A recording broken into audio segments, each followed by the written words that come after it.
Fizi News 24, média d'information en temps réel. Fizi News 24, chombo cha habari kwa muda sahihi. Média d'information en temps réel.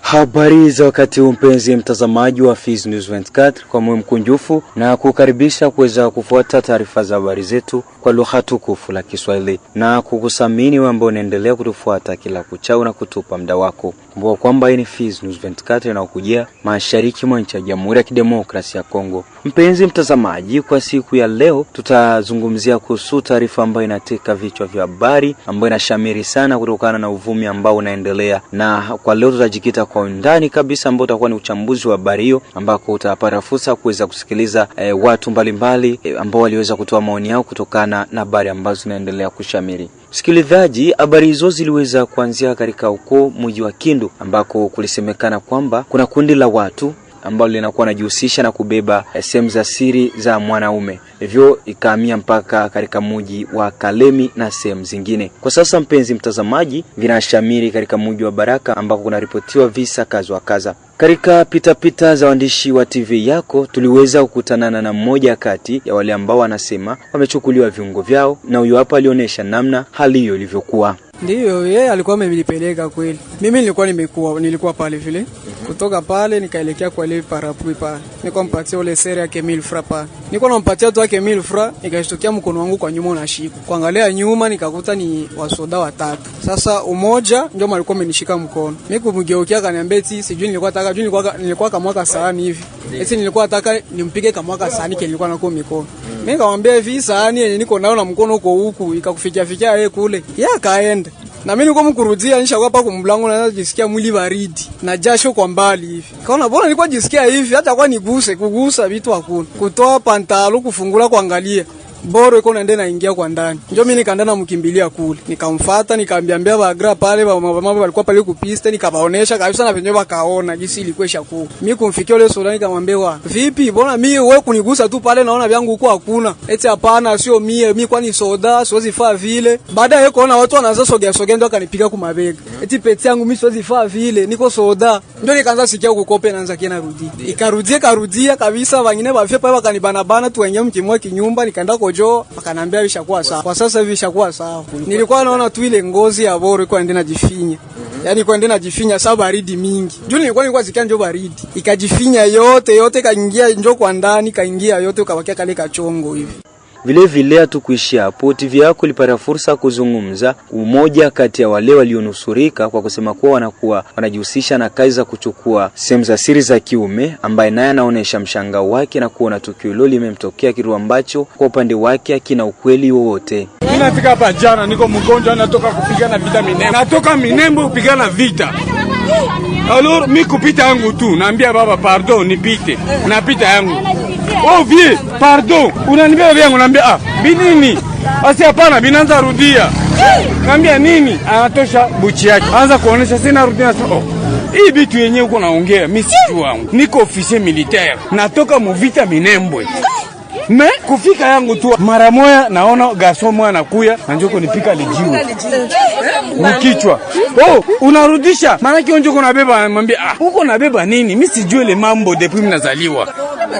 Si atutumikake na madawa, tunatumika na Mwenyezi Mungu na tunatumika na ordre militaire. Sasa hivi maana inakuwa tukoona mtu akipita vedi mwakuya mnamsingizia juba muue. Donc hivi gisi kama hapa hii mwingine wanapenda kutuua. Mimi sijui kama wanapenda kutumaliza. Sijue biabo wenyewe kuna beba sijue, mais tunakuya hapa juu ya kudefendre intégrité territoriale. Tunakuya hapa juu ya kudefendre bakongomani benye banateseka.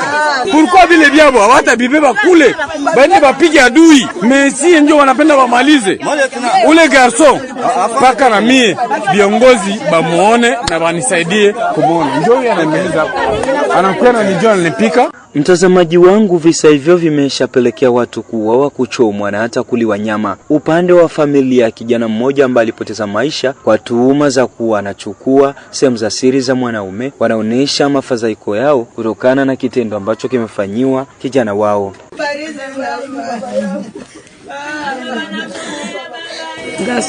Kwa nilala muna binamu yake mpaka disete. Nikamwambia Samuel, usiende natembea, uache kwa kutembea, liko mbaya. Leo washapiga masasi. Hivi ndivyo kwa sema viko vinaenda, washambana, kumbe usitembee. Akanijibia mama mdogo, niko naenda kufira mie. Apre hapo akamaliza kukula disetere, akafika naenda. Nda moyo disetere, ndio akakiambia shangazi yake mama ndogo, aseme basha bana garso wenu kule. Sie kwenda mie kufika pale kwa kujeteme. Bakanambia garso hapo alikuwa na shuna umu deja bashamua. Na mie kufika na pale na masase kulia na kurudi. Apre daki Sandrine akaenda kwenda kutanisha ngoa iko yeye alisaulika sura ndugu yake. Na ndo benjitokeza hivyo na mpaka leo hivi ni habari ya kweli. Samuel kuibe ulumba shakoma. Kazaro mama. Bali sema yeye alipita mbele kwa papa hivi. Ule papa anambana hivi. Ule Android alipita mbele yake akambeba vyake. Ndio ile papa kalalamika kaita watu ku telefoni ndio akakiamkali. Asa akambeba maboro yake. Ndio ile papa kaita watu ku telefoni ule ule Android.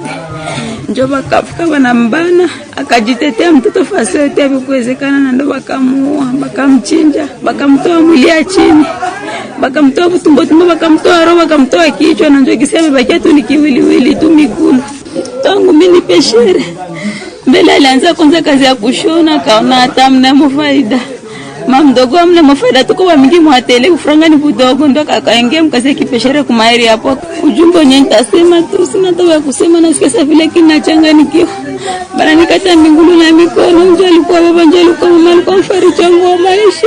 Ningesema tu serikali kama jukumu lake ndio haikufahamiana. Bako nafanya wakibana mtu bana uliza daveni wake bana mbeba kwa daveni wake mtoto wangu angebeba kwa daveni wake sasa wange abingefikia hivyo wakikosa daveni ndio bako bana kamata jukumu mwenyewe banaona. Mtazamaji, maoni yameanza kuwa tofauti kwa mashirika ya kiraia, malida wa kijamii na miundo ya kijamii na kisiasa kutokana na swala hilo ambalo linashamiri katika mji wa Baraka. Upande wake Bwana Albert Tunda Maisha, mwenyekiti wa shirika la raia Force Vive ndani ya mji wa Baraka, amesema kuwa wao kama shirika la raia walitembea sehemu mbalimbali ili kujionea hali ilivyo, ila kuna yote ule walimkuta amepoteza sehemu zake za siri.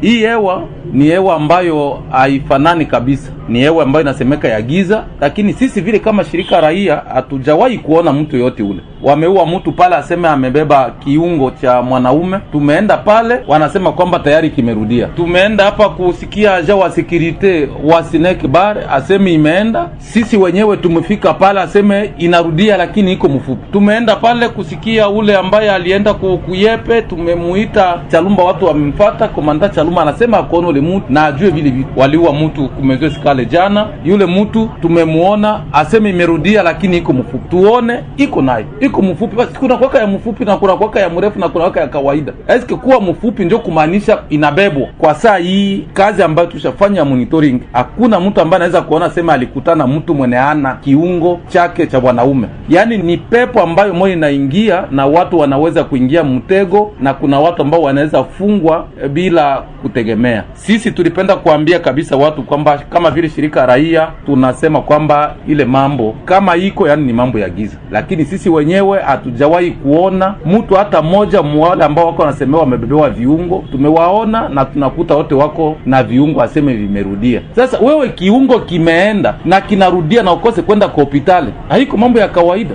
Wakamate angalisho, wasiingie mtego ya pepo mbaya ambayo inaingia mwatu. Na kuna watu ambao wanaanza uzisha mavikwasa kuambia watu wavale malase. Huyo mwamefanya hiyo examen ya hiyo dawa kama ni kweli ni nani? Ni pepo ambayo watu wanaweza ingia bila kujua nini ambayo wameingia mwapi. Upande wake Delo Kiamba Sauzie, mwenyekiti wa shirika la kimaendeleo Bana Bankar, ameomba kwa mapastori, mashe na waombaji kuomba ili hali inayowakumba raia iweze kupotelea mbali kabisa. Vraiment tunakwenda kutoa kwanza pole katika zile familia zinaopata matatizo ya vilio na wale wote wanaopata mashida mbalimbali. Hilo swala lina déranger mji wetu wa Baraka. Vraiment linainfecte population yote ya Baraka. Baraka tuyue kama batu wakimbilie wapi. Ina déranger sana mji wetu wa Baraka.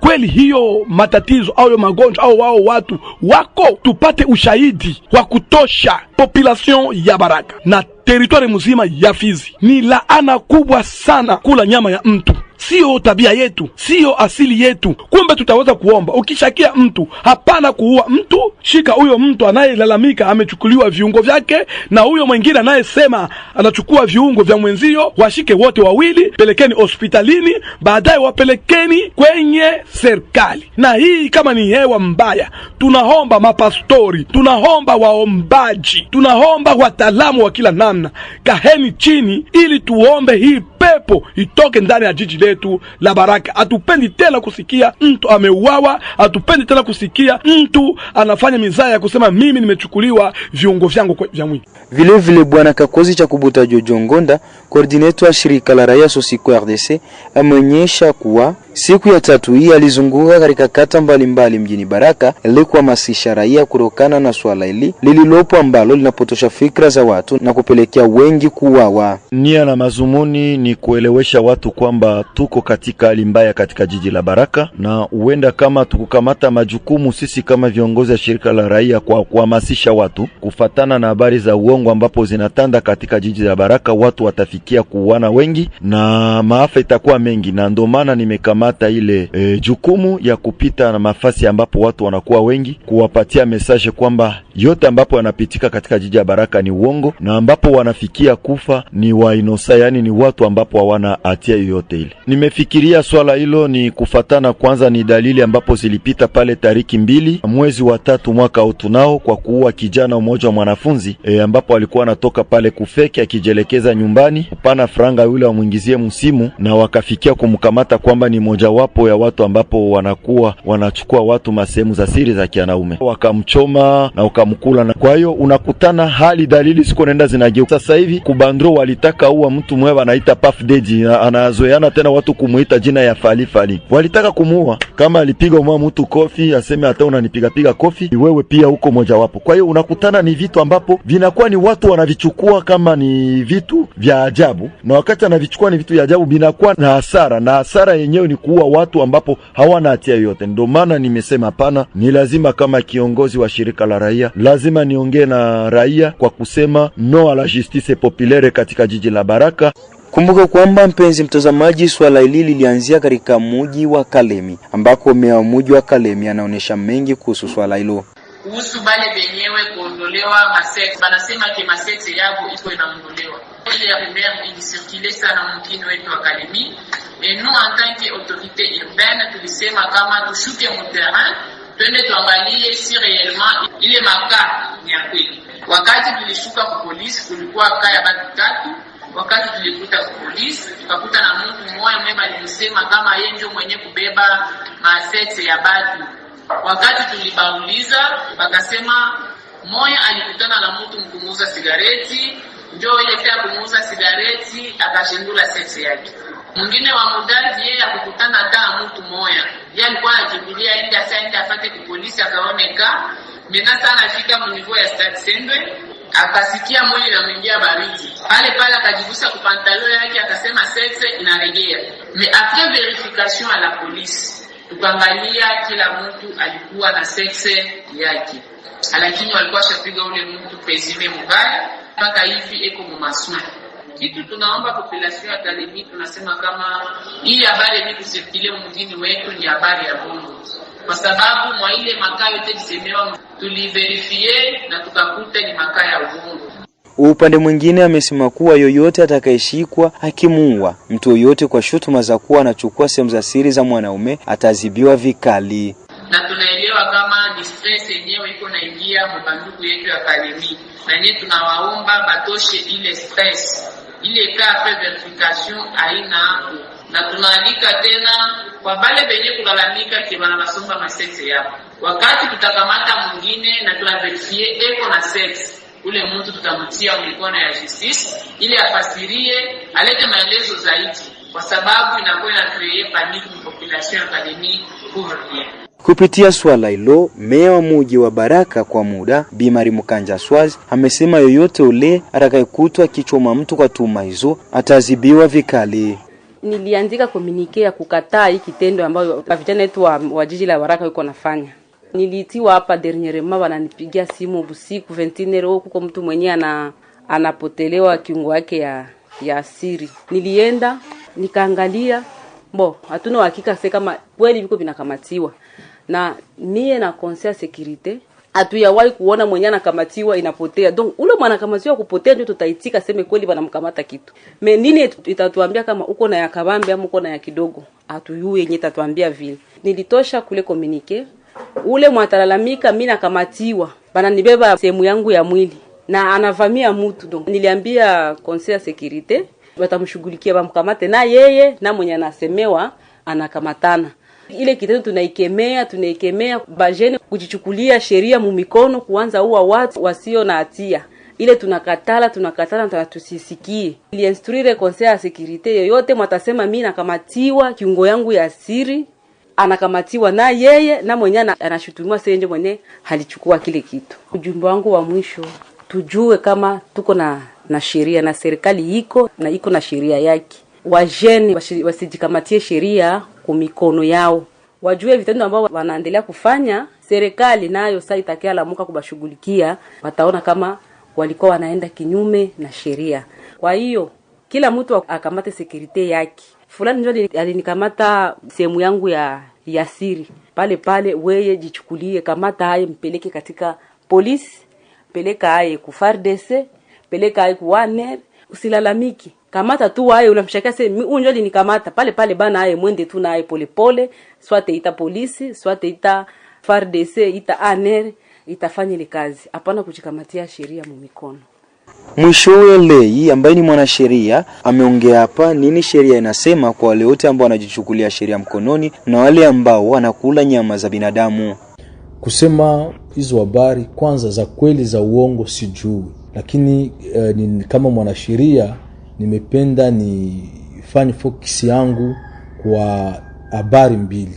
Hizo makomportement ambazo zinafanyika za justice populaire na cannibalisme. Ni kusema ni mambo ya huzuni, lakini ningehitaji kuambia wa vijana wetu na wandugu wote wa tarafa ya Fizi kwamba la justice populaire na cannibalisme maana yake ndio kukula nyama ya watu, paske tumesikia ilifika mpaka watu wanakula nyama za wale ambao wameshutumiwa kukuwa wametenda vitendo hivyo. Imepigwa kabisa marufuku na sheria ya Kongo, na ile tunaita justice populaire ni namna ya watu kujitendea wenyewe sheria. Ukiangalia vizuri ile cannibalisme na justice populaire zinaingia mu makalification zenye le code pénal congolais iko inaqualifié comme des infractions contre les personnes, donc na principalement infraction ya meurtre ou assassinat.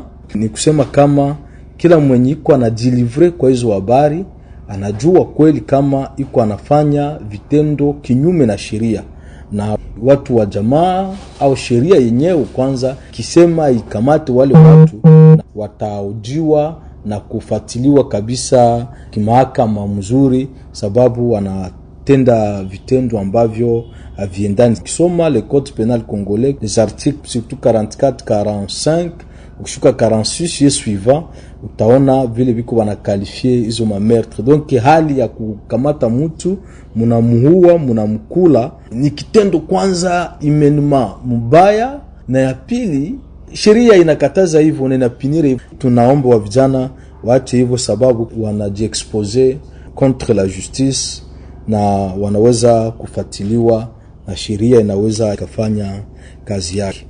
Mpenzi mtazamaji, bila shaka hapo ndipo tumefika katika taarifa yetu hiyo ambako tulijikita kwa undani kabisa kuhusu habari ambazo zinaendelea kuzagaza kusema kuwa kuna vikundi vya watu ambao vinajihusisha na kubeba sehemu za siri za mwanaume, ambako matukio kadha wa kadha yametokea katika mji wa Baraka na kupelekea wengi kuweza kuuawa ambao wanatia.